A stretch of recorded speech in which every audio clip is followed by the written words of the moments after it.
नमस्कार मंडळी, मी उषाच किचनमध्ये तुमचं सगळ्यांचं खूप खूप मनापासून स्वागत करते। तर आज आपण आषाढ विशेष मस्त अशा खुसखुशीत गव्हाच्या पिठाच्या कापण्या कशा बनवायच्या ते पाहतोय।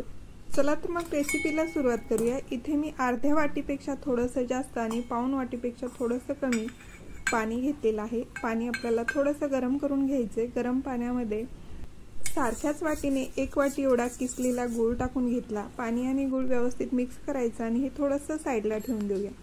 आता 1 चमचा बडीशेप, 2 हिरवी वेलची ही सुद्धा आपल्याला बारीक करून घ्यायची आहे। आता एका मोठ्या परातीमध्ये 2 वाटी एवढं गव्हाचं पीठ घ्यायचं आहे।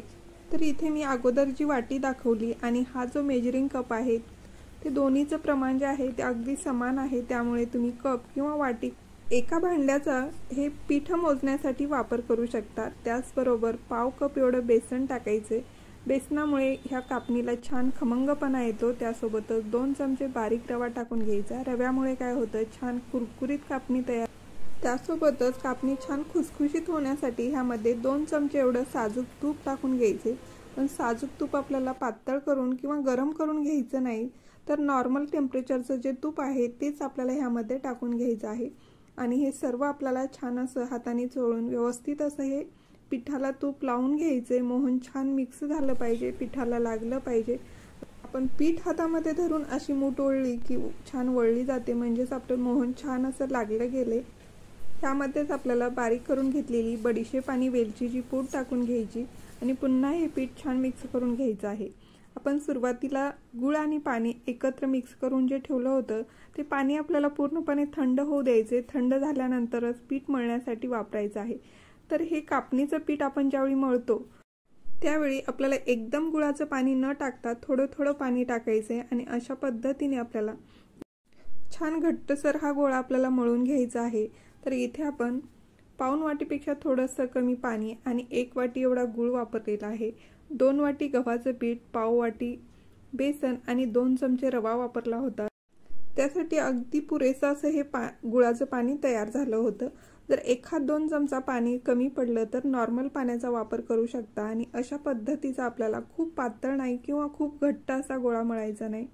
जशी आपण पुरीची कणिक मळतो त्या पद्धतीची ही कणिक मळून घ्यायची। वरती झाकण ठेवून साधारण 10 मिनिटांसाठी हे भिजत ठेवायचे किंवा मुरत ठेवायचं आहे।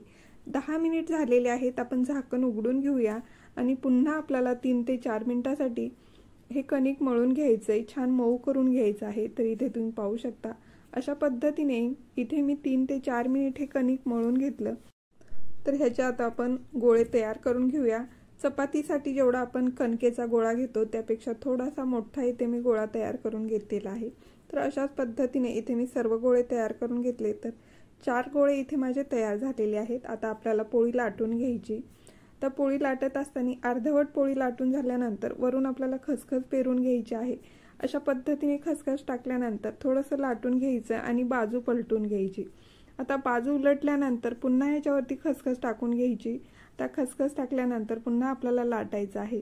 जर आपण शेवटी खसखस लावली तर ती तेलामध्ये निघली जाते, त्यामुळे अशा पद्धतीने अर्धवट पोळी लाटून झाली की त्यावरती खसखस टाकायची आणि अशा पद्धतीने आपल्याला ही पोळी लाटून घ्यायची।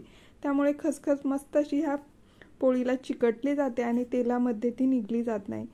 तर इथे तुम्ही ह्या पोळीची जाडी पाहू शकता। चपातीपेक्षा थोडीशी जाड, आपण जशी भाकरी बनवतो ना त्याच जाडीची आपल्याला इथे पोळी लाटून घ्यायची। तर ह्या कडा ज्या आहेत त्या अगोदर इथे मी कट करून घेतल्या। अशा पद्धतीने आपण कडा काढून घेतल्यामुळे एकसारख्या कापण्या तयार होतात, त्यामुळे अगोदर कडा काढून घ्यायच्या आणि नंतर आपल्याला कापण्या कट करून घ्यायच्या आहेत। तर इथे तुम्ही पाहू शकता अशा पद्धतीने इथे मी कापण्या कापून घेतलेल्या आहेत। तुमच्या आवडीनुसार लहान मोठ्या आकारामध्ये ह्या कापण्या तुम्ही तयार करून घेऊ शकता। इथे मी मध्यम आकाराच्या ह्या कापण्या तयार करून घेतल्या। त्याची जाडी मात्र आपल्याला खूप जाड ठेवायची नाही किंवा खूप पातळ ठेवायची नाही, त्यामुळेच आपल्या कापण्या ज्या आहेत छान खुसखुशीत तयार होतात। अशाच पद्धतीने आपल्याला सर्व कापण्या बनवून घ्यायच्या आहेत। आता बनवून झाल्यानंतर आपल्याला लगेच ह्या कापण्या तळून घ्यायच्यात। तर इथे मी गॅसवरती तेल अगोदरच गरम करण्यासाठी ठेवलं होतं। तेल छान गरम झालं की गॅसची फ्लेम स्लो करायची। स्लो फ्लेमवरती आपल्याला ह्या कापण्या तळून घ्यायच्या आहेत।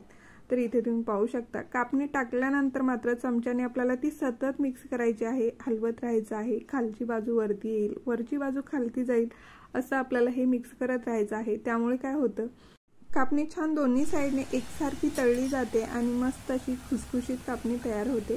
अशा पद्धतीने हलकासा गोल्डन ब्राउन कलर आला की आपल्याला कापण्या काढून घ्यायच्या आहे। साधारण एक बॅच तळण्यासाठी 4 ते 5 मिनिट एवढा वेळ लागलेला आहे।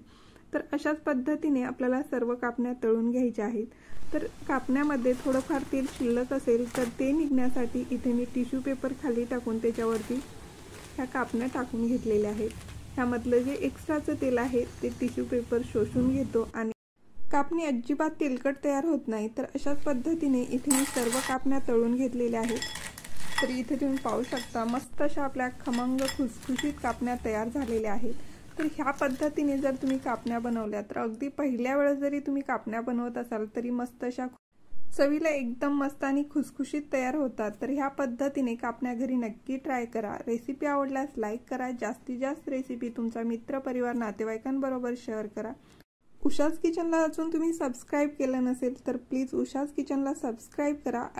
अशाच एका छानशा रेसिपी सोबत आपण लवकरच पुन्हा भेटू। धन्यवाद।